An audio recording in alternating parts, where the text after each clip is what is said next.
Hi students, Pragati this side. Welcome to Simplified Maths. Today we are going to start with Chapter 2 NCERT Solutions. आज हम exercise 2.1 discuss करेंगे. Theory के videos के लिए link description box में given है. इसकी थ्योरी हो चुकी है, आप वहां से चेक कर सकते हैं. So let's get started with exercise 2.1.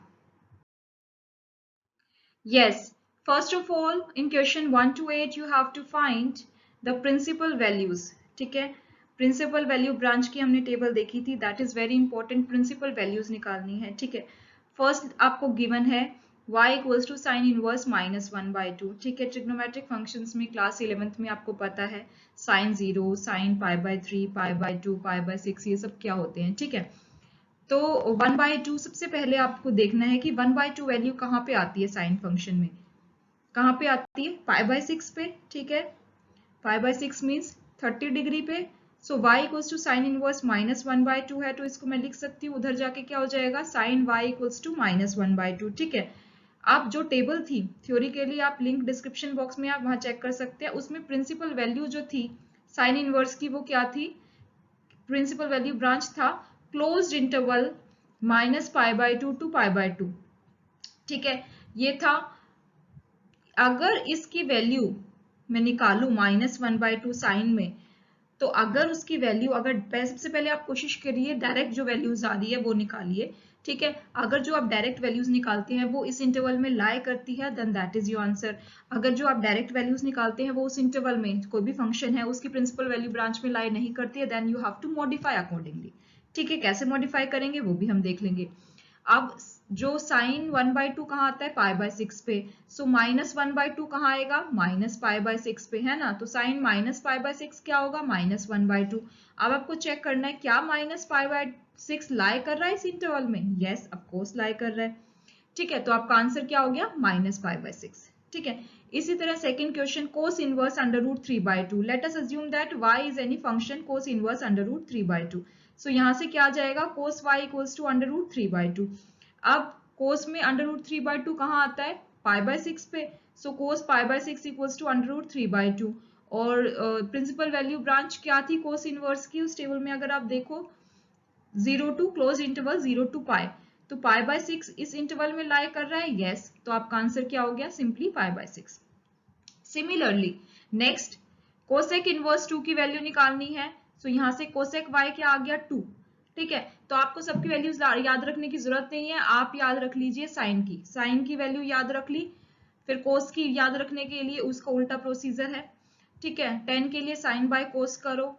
सीकेंड क्या होता है? 1/कोस. कोसिकेंट क्या होता है? 1/साइन. कोट क्या होता है? 1/10. ठीक है, तो कोसेक में 2 कहाँ आता है? π/6 पे. तो कोसेक π/6 इक्वल्स टू 2. और प्रिंसिपल वैल्यू ब्रांच क्या होती है कोसेक की? Close interval -π/2 to π/2 -0. सो π/6 इस इंटरवल में लाई कर रहा है. Yes, so that π/6 is your answer.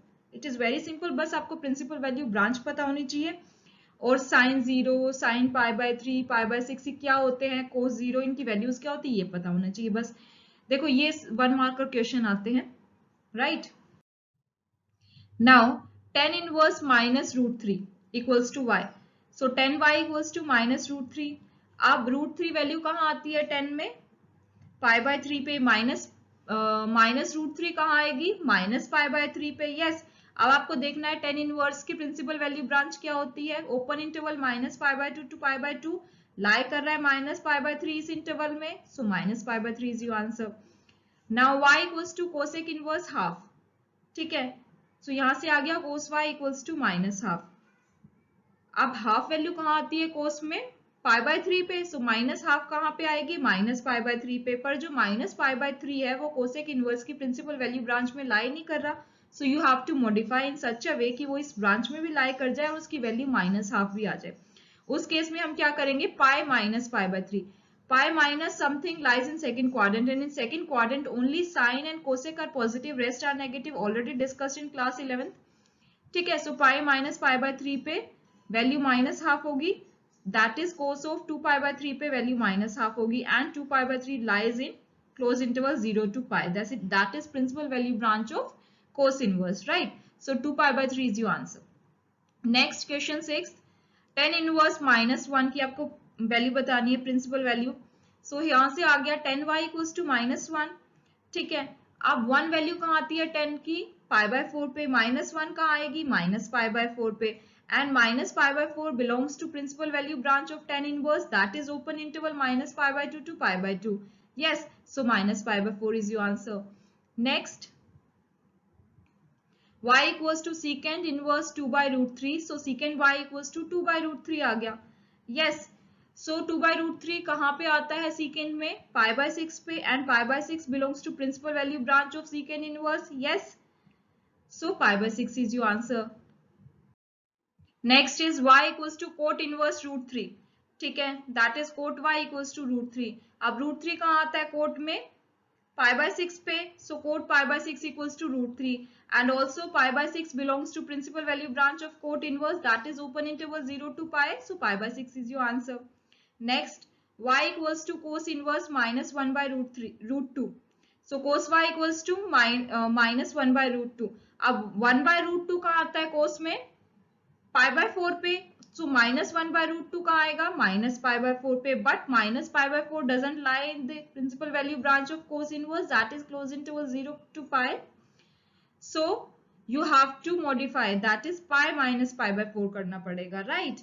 So that is 3π/4 equals to -1 by root 2. This is not root 3, this is -1 by root 2, ठीक है, this is by mistake it is written root 3. Got my point? So 3π/4 is your answer, as 3π/4 belongs to close interval 0 to pi. Next is y equals to cosecant inverse minus root 2. So यहाँ से cosecant y क्या आ गया, minus root 2. And cosec inverse की principal value branch क्या होती है, -π/2, close interval -π/2 to π/2 -0, ठीक है. So root 2 कहाँ आता है cosec में, π/4 पे. Yes, माइनस रूट 2 कहाँ आएगा, -π/4 पे, और -π/4 इस प्रिंसिपल वैल्यू ब्रांच में लाई कर रहा है कोसेक इनवर्स में, so -π/4 is your answer. Next, इसमें you have to find the values. tan inverse 1 plus tan cos inverse -½ plus sin inverse -½ ठीक है. अब tan इनवर्स 1 की जगह क्या लिख दोगे, जो 10 की वैल्यू आती है, 1 कहाँ पे आता है, 10 π/4 पे, सो 1 की जगह लिख दिया 10 π/4, ठीक है. सो 10 से 10 कैंसिल हो गया, सिर्फ π/4 बचा. आपको कैंसिल करके नहीं दिखाना है, नेक्स्ट स्टेप में सिंपली π/4 लिखना है. इसी तरह से कोस इनवर्स -½ तो बाहर कोस इनवर्स है तो अंदर कोस ही आना चाहिए. सो हाफ कहाँ आता है कोस में, π/3 पे. -½ कहाँ आएगा, -π/3 पे, पर जो -π/3 है वो doesn't lie in the principal value branch of cos inverse, जो होती है क्लोज इंटरवल 0 to pi. इसीलिए मैंने यहाँ पे पाई -π/3 किया है, that is 2π/3. 2π/3 is your answer. 2π/3 जो है आपका लाई करेगा क्लोज इंटरवल 0 to pi, जो प्रिंसिपल वैल्यू ब्रांच है कोस इनवर्स की, प्लस साइन इनवर्स -½ ठीक है. अंदर मुझे साइन की वैल्यू चाहिए, हाफ कहाँ आती है साइन, π/6 पे, -½ कहाँ आएगा, -π/6 पे, and -π/6 belongs to close interval -π/2 to π/2 which is the principal value branch of sine inverse. Yes, तो साइन से साइन कैंसिल, -π/6 जस्ट इवेलुएट किया एंड यू आर गेटिंग 3π/4, ठीक है. सेम जो अभी तक हमने 10 क्वेश्चंस डिस्कस किए वैसे ही हैं. Cos inverse half plus 2 sine inverse half. Cos inverse into half कहाँ आता है कोस में, π/3 पे, सो हाफ की जगह कोस π/3, सो कोस से कोस कैंसिल, π/3 आ गया, plus 2 sine inverse half. Half कहाँ आता है साइन में, साइन π/6 पे, so sine inverse of sine π/6 आ गया. सो ये आ गया मेरा π/3 प्लस 2π/6, क्योंकि 2 ऑलरेडी बाहर था ना, 2π/6, सो आई एम गेटिंग 2π/3, ठीक है. 13 एंड 14 क्वेश्चन एमसीक्यूज थे, बहुत ही सिंपल है. ये मत सोचना कि एमसीक्यूज हैं तो नहीं आएंगे, 1 मार्कर में पूछे जा सकते हैं सीबीएसई में. Sine inverse x equals to y आपको गिवन था, आपको प्रिंसिपल वैल्यू ब्रांच बतानी थी, आपको ऑप्शंस गिवन थे कि x की वैल्यू कहाँ कहाँ लाई करेगी, ठीक है. सो कुछ नहीं होता ऐसे क्वेश्चंस में, जो साइन इनवर्स की प्रिंसिपल वैल्यू ब्रांच है वही लिखनी है, that is close interval -π/2 to π/2, ठीक है. ऑप्शन में ओपन इंटरवल भी था, पर आपको ध्यान रखना है कि जो साइन की वैल्यू है वो π/2 पे 1 होती है, -π/2 पे -1 होती है, डिफाइन होती है, दैट्स वाई क्लोज इंटरवल, ठीक है. tan inverse √3 minus sec inverse -2. tan inverse, अब √3 कहाँ आता है 10 में, π/3 पे, सो tan ऑफ π/3, ठीक है, और π/3 belongs to open interval minus pi by 2 to pi by 2, that is the principal value branch of tan inverse.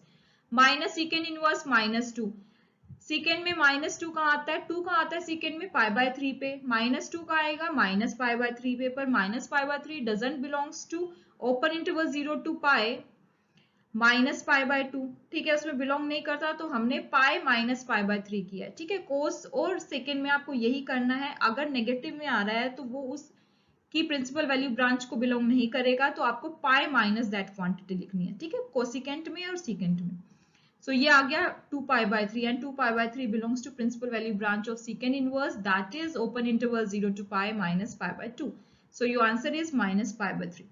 Thanks for watching this video. Next time we are going to upload exercise 2.2.